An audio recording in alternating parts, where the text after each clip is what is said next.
ETF index mutual funds నేర్చుకుని stock మార్కెట్లో రాణించాలనుకుంటున్నారా? వెంటనే ఈ నెంబర్కి కాల్ చేయండి.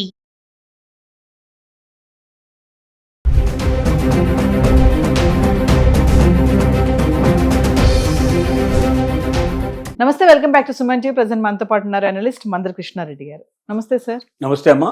సార్, బంగారం వెండి ధరలు అంటే క్రమేప తగ్గుతూనే వస్తున్నాయి. అంటే యుద్ధం స్టార్ట్ అయినప్పటి నుంచి కొంచెం స్టార్టింగ్ లో పెరిగాయి, మళ్ళీ పడిపోవడం చూసి ఇప్పుడు మళ్ళీ పతనం దిశగా వెళ్తున్నాయి అనుకోవచ్చు. అంటే ఒకసారి ఎందుకు ఇంతలా పడిపోతున్నాయి అంటే యుద్ధం కనుక ఆగిపోతే మళ్ళీ ఇమీడియట్లీ రైజ్ అయ్యే ఛాన్సెస్ ఉన్నాయా?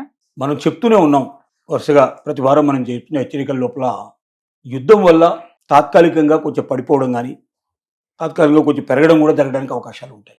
ఇప్పుడున్న పరిస్థితుల్లో ఏం జరుగుతుందంటే రవాణా మొత్తం త్వరగా స్తంభించే పరిస్థితి ఏర్పడింది. తర్వాత ఇన్వెస్టర్స్ కూడా భయపడుతున్నారు, ఏదైనా పర్చేజ్ చేద్దామని కూడా భయపడే పరిస్థితి ఏర్పడుతుంది. మధ్యతరగతి వాళ్ళు అయితే గోల్డ్ వైపు వెళ్ళడానికి అసలు ఎవరు సిద్ధంగా లేరు. ఆల్మోస్ట్ వాళ్ళ చేతి దాటిపోయినట్టుగానే దాదాపుగా భావిస్తున్నారు.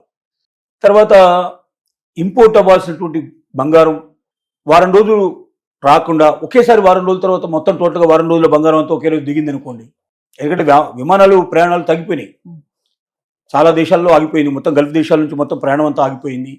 కొన్ని వేల విమానాలు ఇండియా నుంచి బయటికి వెళ్ళేవి ఆగిపోయినాయి, బయట నుంచి వచ్చేట్టు విమానాలు ఆగిపోయినాయి. దీనివల్ల ఏమైందంటే రవాణా ఎప్పుడైతే లేదో బంగారం రావడం కష్టం అవుతుంది. మరి కష్టమైనప్పుడు పెరగాలి కదా రేటు అని మనం అనుకుంటాం. కొనేవాళ్ళు కూడా లేరు, వాస్తవంగా కొనేవాళ్ళు కూడా తగ్గిపోయినారు. దీనివల్ల రవాణా ఆగిందంటే వారం రోజులు వరుసగా వెళ్ళి పెట్టినటువంటి ఇండెంట్ ఏదైతే ఉందో అది ఒకేసారి తీసుకొచ్చే అవకాశం ఏదైనా ఉన్నప్పుడు పట్టుకొచ్చినప్పుడు ఏమవుతుందంటే వారం రోజులది 10 రోజులు ఒకేసారి దిగుమతి అయిపోయేసరికల్లా రేట్ డౌన్ అయ్యే పరిస్థితి పడుతుంది. పెద్ద మొత్తంలో బంగారం దిగినప్పుడు తగ్గిపోయే అవకాశాలు ఉంటాయి. రెండోది రూపాయి పతనం కూడా ఒకవైపున జరుగుతూ ఉంది, ఇంకోవైపున డాలర్ పతనం కూడా జరుగుతూ ఉంది. వీటన్నిటి ప్రభావాలు ఉన్నాయి. అలాగే మనకు అనేక రకాల పద్ధతుల లోపల స్టాక్ మార్కెట్ల మీద కూడా ప్రభావం విపరీతంగా ఉంది. రోజు రోజుకి స్టాక్ మార్కెట్లు డౌన్ అయిపోతున్నాయి.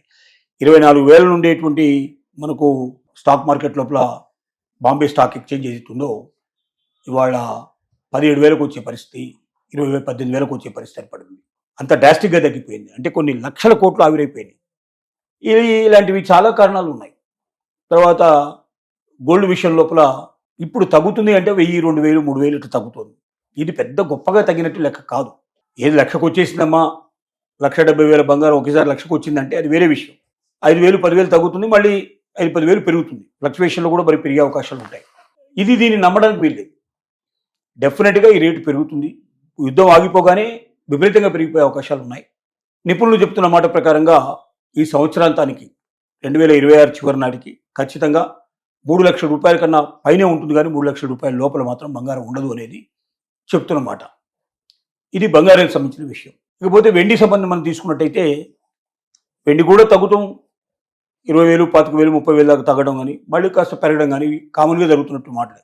వెండి తగ్గడానికి మెయిన్ కారణాలు ఏమిటంటే సరే దిగుమతుల విషయం లోపల కూడా బంగారంలాగానే వెండికి కూడా ప్రాబ్లమ్స్ ఉన్నాయి. రెండోది ఏంటంటే ఇండస్ట్రీకి సంబంధించిన విడిభాగాలు ఏవైతున్నాయో అవి సప్లై మొత్తం నిలిచిపోయింది. ఓడలు మొత్తం కొత్తగా ఆగిపోవడం వల్ల ఎక్కువ భాగం దిగుమతులన్నీ కూడా జలమార్గం ద్వారానే ఎక్కువ వస్తాయి మనకు, ఎందుకంటే చాలా కాస్ట్ తక్కువ పడుతుంది కాబట్టి. అదే కార్గో లోపల విమానాల్లో తీసుకురావాలంటే చాలా ఎక్కువైపోతుంది కాస్ట్. కాబట్టి విడిభాగాలు మ్యాక్సిమంగా ఒకేసారి, అదిగాక చాలా భారీ ఎత్తున తీసుకొస్తారు. ఒక ఓడ అంటే 1,00,000 టన్నులు దాదాపు ఒకేసారి తీసుకురాగలిగే పరిస్థితి ఉంటుంది. అది మరి ఎన్ని విమానాలు కావాలి, దానికి చాలా విమానాలు కావాల్సి వస్తుంది. ఒకటి విమానం కాస్ట్ చాలా ఎక్కువ, క్వాంటిటీ కూడా చాలా తక్కువ వస్తుంది. అదే ఓడలో అయితే రవాణా ఖర్చు చాలా తక్కువ, క్వాంటిటీ చాలా ఎక్కువ వస్తుంది. కాబట్టి ఎక్కువ మనకు జల రవాణా ద్వారానే వస్తుంది. కాబట్టి జల రవాణా మొత్తం ఆగిపోయింది ఇప్పుడు దాదాపు. కాబట్టి అంటే ఈ సైడ్ అంతా ఆగిపోయింది కంప్లీట్గా. కాబట్టి విడిభాగాలు లేకుండా ఒక వెండి మాత్రమే కొనుక్కోవడం ఇలా మొత్తం విడిభాగాలు పూర్తి కలిపి కూర్పు చేస్తేనే వాహనం తయారవుతుంది. లేకపోతే ఏదైనా ఇప్పుడు మనం జనరల్గా ఉపయోగపడేది వెండి ఒకవైపున మనకు ఎలక్ట్రిక్ వాహనాలు విపరీతంగా ఉపయోగపడుతోంది, రెండోది సోలార్ ఎనర్జీలో ఉపయోగపడుతుంది, మూడోది ఔషధ పరిశ్రమలో ఉపయోగపడుతుంది, సెమీ కండక్టర్స్లో ఉపయోగపడుతుంది. ఇలా రకరకాల పరిశ్రమల్లో ఉపయోగపడుతుంది. ఈ రకరకాల పరిశ్రమల లోపల ఉపయోగించాలంటే వెండి ఒక్కదానే ఉపయోగించడం కాదు, ఇంకా కొన్ని రకాల విడిభాగాల్ని ఇతర దేశాల నుంచి మనం దిగుమతి చేసుకుంటున్నాం. ఆ విడిభాగాలు ఆగిపోయినప్పుడు వెండి ఒకదాన్ని కొనుక్కోవడంలో లాభం లేదనే ఉద్దేశంతో చాలా మంది వెండి కొనడం ఆపేశారు. ఒకసారి విడిభాగాలు దిగుమతి అయిపోతే ఒకేసారి వెండికి విపరీతమైన డిమాండ్ వచ్చేస్తుంది. 2026 ఎండింగ్ లోపల వెండి ఖచ్చితంగా 5 లక్షలు దాటుతుందనేది నిపుణులు మనకు చెప్తున్నమాట.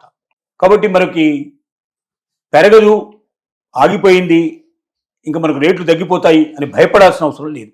2026 ఎండింగ్ లోపల బంగారం అయితే 3 లక్షలు దాటుతున్నాయి, వెండి 5 లక్షలు దాటినా ఆశ్చర్యపడాల్సిన అవసరం లేదని, ఇంకా ఎక్కువ వెళ్ళినా అవసరం లేదని చెప్తున్నారు. కాబట్టి ముఖ్యంగా మధ్యతరగతి వాళ్ళు, దిగువ మధ్యతరగతి వాళ్ళు ఎవరైతే బంగారం కొనుక్కోగలిగే పరిస్థితులు లేరో వాళ్ళు వెండి మీద ధ్యాస పెట్టండి.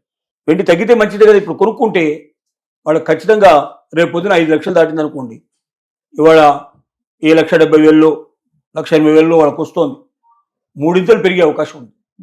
కాబట్టి బాగా లాభం వచ్చే అవకాశం ఉంటుంది. కాబట్టి దాని మీద కూడా బంగారం మీద ఎట్లయితే లోన్స్ ఇస్తున్నారో బ్యాంకులు వెండి మీద కూడా లోన్స్ ఇస్తున్నాయి, అలాగే నాన్ బ్యాంకింగ్ ఫైనాన్స్ కంపెనీలు కూడా లోన్స్ ఇస్తున్నాయి. కాబట్టి వాటి వైపున మనం దృష్టి సారిస్తే ఎక్కువగా లాభపడే అవకాశాలు ఉన్నాయి. ఈ ఫ్లక్చువేషన్స్ చూసి అయ్యో పడిపోయింది అని చెప్పి అనుకొని ఇంకా పడిపోతుంది, ఇంకా బాగా పడిపోతుంది, లక్షకు దాటిపోతుంది, లక్ష కన్నా కిందికి అవుతుంది, 80,000 కిందికి అవుతుందని సోషల్ మీడియాలో పనికి రాని వాళ్ళు చాలామంది రాస్తూ ఉన్నారు. దాన్ని దృష్టిలో పెట్టుకుని ముందుకు పోవాల్సిన అవసరం లేదు. డెఫినెట్గా పెరుగుతుంది. ఇది యుద్ధం ఆగిపోయిన తర్వాత దీని పరిణామం చాలా తేడా ఉంటుంది, డ్రాస్టిక్గా వెళ్ళిపోతుంది. అప్పుడు మనం ఆలోచించి కూడా లాభం లేదు. కొనుక్కోగలిగే శక్తి ఉన్న వాళ్ళు అప్పు లేకుండా మీరు కొనగలిగే కెపాసిటీ మీకు ఉంటే బంగారం కూడా ఇప్పుడు కొనిపెట్టుకోవడం మంచిదే. భవిష్యత్తులో ఇంకా బాగా పెరిగే అవకాశమే తప్ప తగ్గే అవకాశం ఉండదు. యుద్ధం కూడా దీర్ఘకాలం కొనసాగే అవకాశాలు ఉండవు. తప్పనిసరిగా ఏదో ఒక ప్రయత్నం ప్రపంచ దేశాలని చేస్తాయి, తగ్గించే అవకాశం ఉంటుంది. డెఫినెట్గా యుద్ధాన్ని ఆపే అవకాశాలు ఉంటాయి. యుద్ధం ఆగిపోయినప్పుడు బంగారానికి వెండికి రేట్లు బాగా పెరిగే అవకాశాలు, చాలా ఎక్కువ అవకాశాలు ఉన్నాయనేది నిపుణులు చెప్తున్నమాట. అంటే తగ్గుదల అనేది టెంపరీ అని అంటారు, తాత్కాలికమైన తగ్గుదల ఇది. ఎందుకంటే అక్కడ మనకు దిగుమతులు లేవు, లేదా ఒకేసారి దిగుమతి అవుతుంది. ఇలాంటి ఫ్లక్చువేషన్స్లో మీకు డిమాండ్ అండ్ సప్లై, డిమాండ్ ఎక్కువ ఉంది, సప్లై తక్కువ ఉంది, ఆటోమేటిక్గా రేట్లు పెరుగుతాయి. డిమాండ్ తక్కువ ఉంది, అట్లాగే సప్లై ఎక్కువ ఉంది అన్నప్పుడు ఆటోమేటిక్గా రేటు తగ్గడానికి అవకాశాలు ఉంటాయి. వీటి దృష్టిలో పెట్టుకుని ముందుకు పోవాల్సి ఉంది. Thank you.